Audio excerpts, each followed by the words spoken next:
Assalamualaikum warahmatullahi wabarakatuh. Om Swastiastu, Namo Buddhaya, salam kebajikan, salam sejahtera untuk kita semua. Perkenalkan, nama saya Hazal Raditya Jeffrey Putra. Saya Anita Cecilia Siahaan. Nama saya Muhammad Ramadana. Kami dari kelompok hukum pajak ingin menjelaskan suatu rangkaian yang berjudul Wajib Pajak dan Objek Pajak Penghasilan.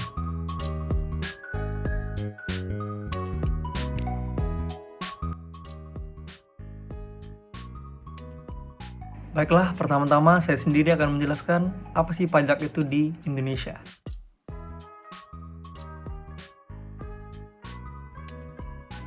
Pada hakikatnya, perpajakan di Indonesia ditetapkan berdasarkan undang-undang. Hal ini merupakan pencerminan bagian dari pelaksanaan tonggak demokrasi dalam hidup berbangsa dan bernegara. Dalam hubungan ini merupakan suatu realita negara yang merdeka dan berdaulat. Dalam hidup berbangsa dan bernegara, setiap warga negara Indonesia memiliki kewajiban dasar untuk membayar pajak.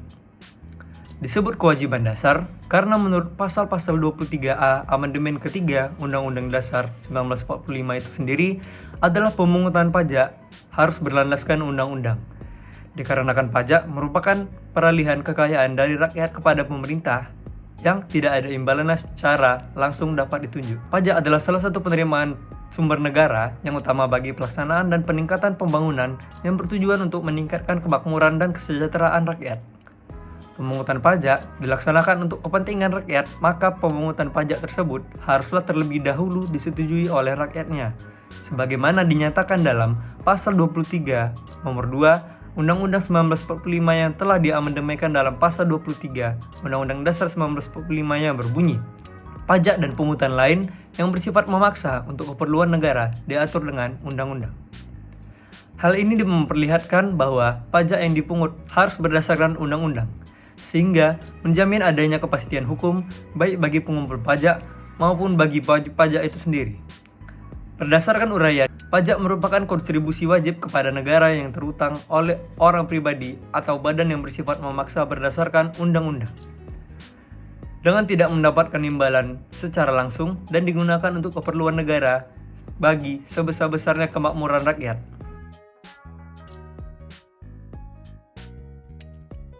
Sedang pajak penghasilan adalah pajak yang dibebankan kepada penghasilan perorangan, perusahaan, atau badan hukum lainnya. Pajak penghasilan bisa diberlakukan secara progresif, proporsional, atau regresif. Pajak penghasilan merupakan pajak yang dipungut kepada objek pajak atas penghasilan yang diperolehnya.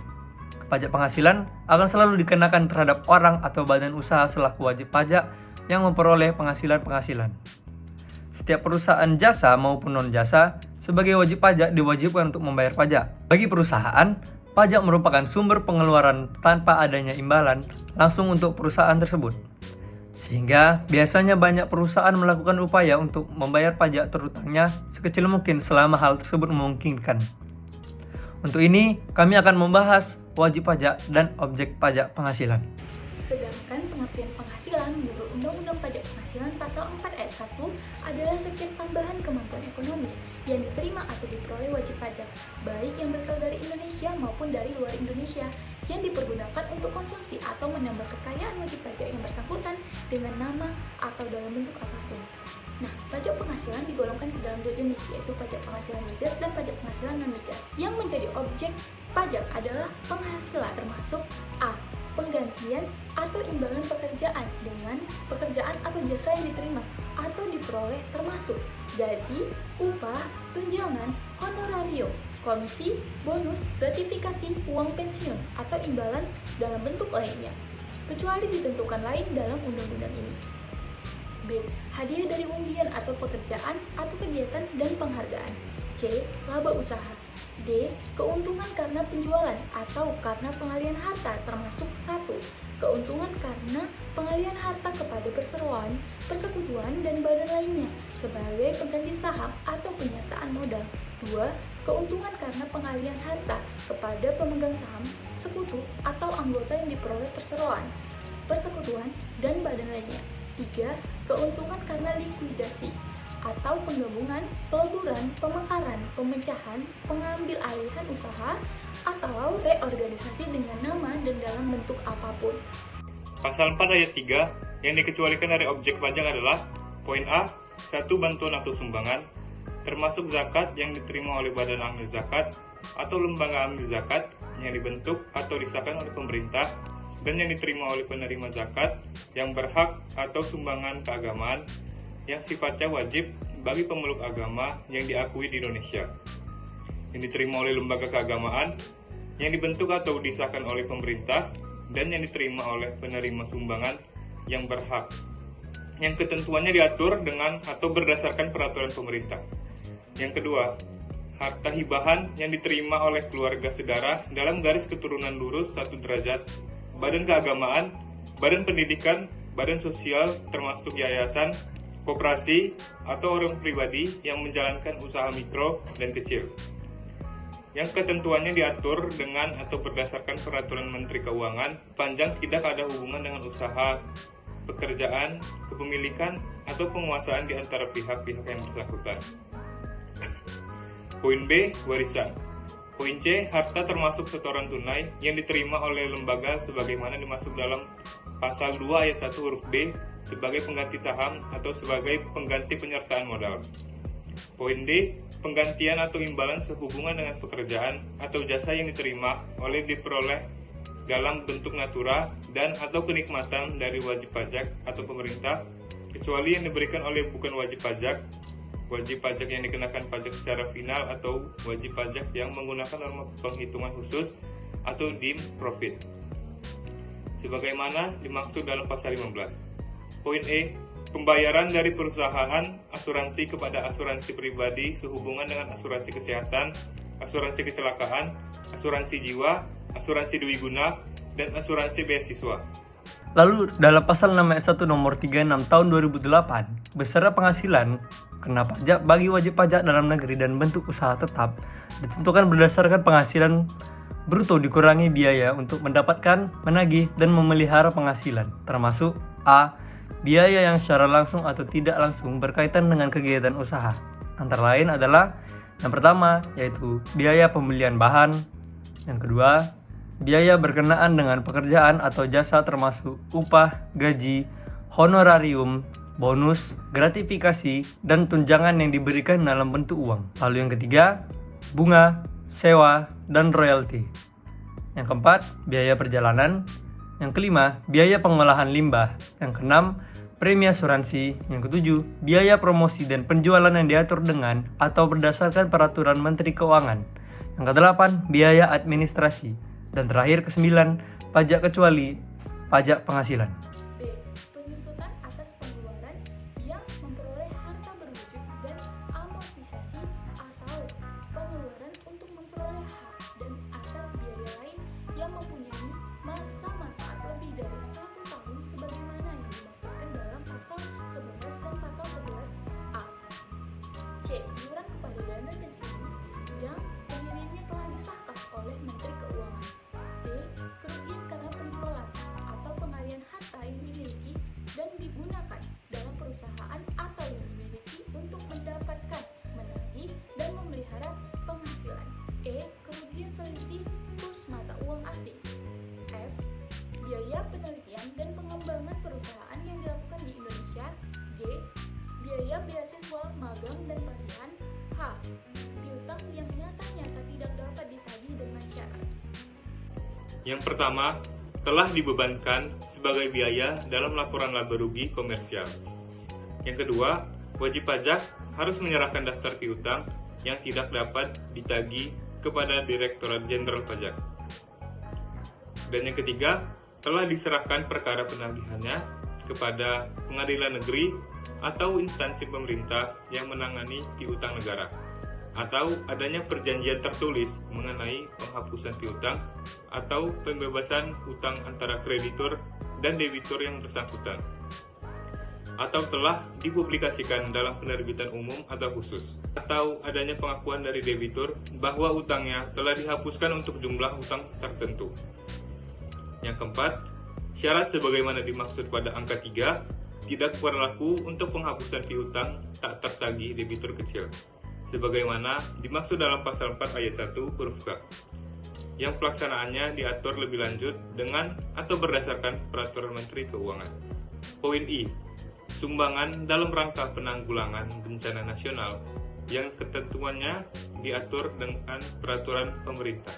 Lalu, pada poin J, yaitu sumbangan dalam rangka penelitian dan pengembangan yang dilakukan di Indonesia yang ketentuannya diatur dengan peraturan pemerintah. Pada poin K, biaya pembangunan infrastruktur sosial yang ketentuannya diatur dengan peraturan pemerintah. I. Sumbangan fasilitas pendidikan yang ketentuannya diatur dengan peraturan pemerintah dan sumbangan dalam rangka pembinaan olahraga yang ketentuannya diatur dengan peraturan pemerintah. 2. Apabila penghasilan bruto setelah pengurangan sebagaimana dimaksud pada ayat 1 didapat kerugian tersebut dikompensasikan dengan penghasilan mulai tahun pajak berikutnya berturut-turut sampai dengan 5 tahun. Yang ketiga, kepada orang pribadi sebagai wajib pajak dalam negeri diberikan pengurangan berupa penghasilan tidak kena pajak sebagaimana dimaksud dalam pasal 7. Analisis. Pasal 4 ayat 1 Undang-Undang Nomor 36 Tahun 2008 tentang perubahan keempat atas Undang-Undang Nomor 7 Tahun 1983 tentang pajak penghasilan atau PPh mengatur mengenai objek pajak. Dalam pasal tersebut disebutkan bahwa objek pajak penghasilan adalah seluruh penghasilan yang diterima atau diperoleh oleh wajib pajak, baik yang berasal dari dalam maupun dari luar negeri. Dengan kata lain, objek pajak meliputi semua jenis penghasilan yang diperoleh oleh wajib pajak, termasuk gaji, pendapatan usaha, bunga, dividen, capital gain, dan lain sebagainya. Pasal ini memberikan dasar hukum bagi pengenaan pajak terhadap berbagai sumber penghasilan yang dimiliki oleh wajib pajak di Indonesia. Namun, penting untuk diingat bahwa ketentuan pajak dapat berubah dari waktu ke waktu dan interpretasi lebih lanjut mengenai objek pajak dapat ditemukan dalam peraturan lebih lanjut atau panduan pajak yang dikeluarkan oleh otoritas pajak setempat. Pasal 4 ayat 3 Undang-Undang Nomor 36 Tahun 2008 tentang perubahan keempat atas Undang-Undang Nomor 7 Tahun 1983 tentang pajak penghasilan atau PPh menyebutkan beberapa penghasilan yang dikecualikan dari objek pajak. Nah, penghasilan yang dikecualikan ini tidak dikenakan pajak penghasilan. Beberapa contoh penghasilan yang dikecualikan menurut pajak penghasilan meliputi 1. Penghasilan yang diterima oleh pejabat negara atau pegawai negeri atas pelaksanaan tugas negara atau pemerintahan yang bersifat rutin dan teratur. 2. Penghasilan dari hadiah atau penghargaan yang diterima sebagai akibat prestasi dalam bidang keilmuan, olahraga, atau seni yang diberikan oleh pemerintah atau lembaga yang disahkan oleh pemerintah. 3. Penghasilan dari hibah yang diterima atau badan amal, yayasan, atau lembaga sosial yang telah memperoleh status penghapusan pajak. 4. Penghasilan yang diterima oleh wajib pajak yang berumur di atas 70 tahun. 5. Penghasilan yang diterima oleh pensiunan dari program jaminan sosial atau pensiunan yang dijamin oleh pemerintah. Penghasilan yang dikecualikan ini merupakan pengecualian yang bersifat khusus dan diatur dalam undang-undang sebagaimana insentif atau bentuk perlindungan tertentu. Namun, peraturan pajak dapat berubah dari waktu ke waktu. Jadi penting untuk merujuk pada peraturan terkini atau berkonsultasi dengan otoritas pajak setempat untuk informasi yang terbaru. Pasal 6 Undang-Undang Nomor 36 Tahun 2008 tentang perubahan keempat atas Undang-Undang Nomor 7 Tahun 1983 tentang pajak penghasilan atau PPh mengatur mengenai besarnya penghasilan kena pajak bagi wajib pajak. Pasal ini menetapkan bahwa besarnya penghasilan kena pajak dihitung berdasarkan peraturan yang berlaku, yang umumnya menggunakan sistem tarif progresif. Dalam sistem tarif progresif, besarnya pajak yang harus dibayar oleh wajib pajak akan meningkat seiring dengan meningkatnya penghasilan mereka. Tarif pajak progresif ini berlaku dalam beberapa tingkatan atau bracket penghasilan, di mana masing-masing tingkatan memiliki tarif pajak yang berbeda. Biasanya, semakin tinggi penghasilan seseorang, semakin tinggi pula tarif pajak yang harus mereka bayar. Sebagai contoh, tingkat pajak untuk penghasilan rendah mungkin lebih rendah atau bahkan nol dalam beberapa kasus. Sementara tingkat pajak untuk penghasilan yang lebih tinggi akan lebih tinggi. Sistem ini dirancang untuk memastikan bahwa wajib pajak dengan kemampuan ekonomi yang lebih tinggi memberikan kontribusi pajak yang lebih besar kepada pemerintah. Detail tarif pajak progresif, jumlah tingkatan, dan ambang batas penghasilan untuk setiap tingkatan dapat bervariasi dari satu negara ke negara lainnya, dan bahkan dapat berubah dari waktu ke waktu sesuai dengan perubahan kebijakan pajak yang diterapkan oleh pemerintah.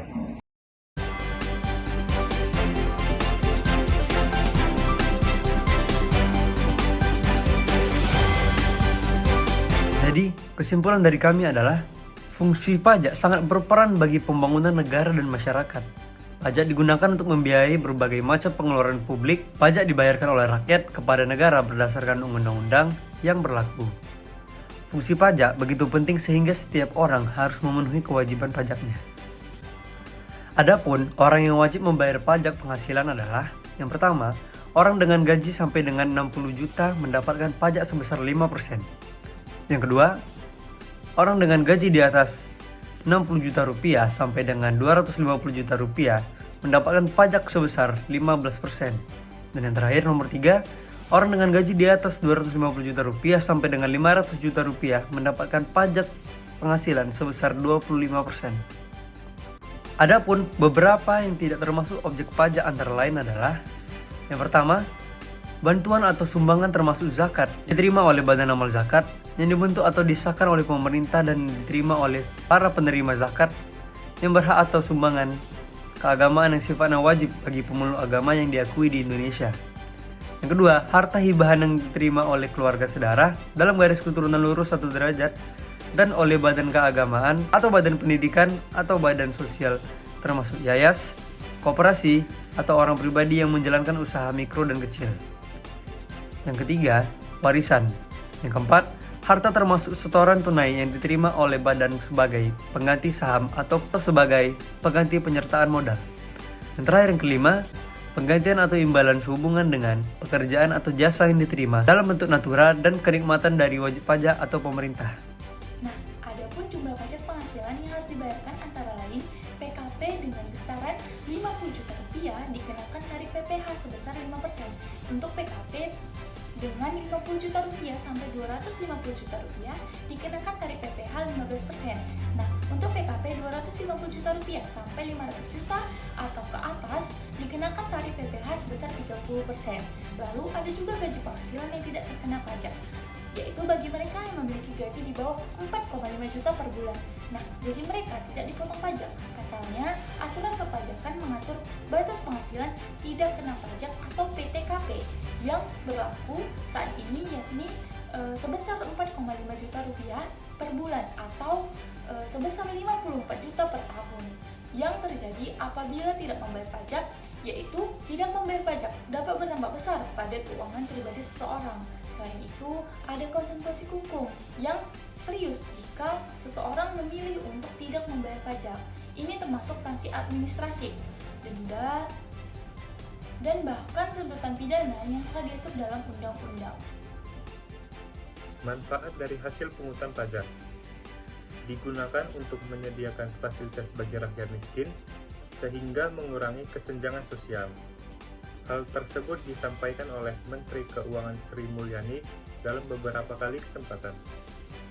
Penghasilan tidak kena pajak atau PTKP bertujuan untuk meringankan masyarakat menengah ke bawah yang memiliki penghasilan di bawah batas PTKP. Hal ini karena pada dasarnya pajak penghasilan tidak dibebankan kepada seluruh wajib pajak penerima penghasilan. Lalu, apabila perusahaan rugi, maka akan tetap dikenakan pajak, yaitu berdasarkan revisi Undang-Undang Nomor 6 Tahun 1983 tentang Ketentuan Umum dan Tata Cara Perpajakan atau UU KUP. Wajib pajak badan yang mengalami kerugian akan dikenakan pajak penghasilan atau PPh dengan tarif minimum, yaitu sebesar 1% dari dasar pengenaan pajak berupa penghasilan bruto. Baiklah, sekian video dari kelompok 11. Yang kami sampaikan kami rasa sudah cukup. Apabila ada kekurangan dan salah kata, kami mohon maaf sebesar-besarnya. Billahi taufiq wal hidayah. Wassalamualaikum warahmatullahi wabarakatuh. Terima kasih. Terima kasih. Terima kasih.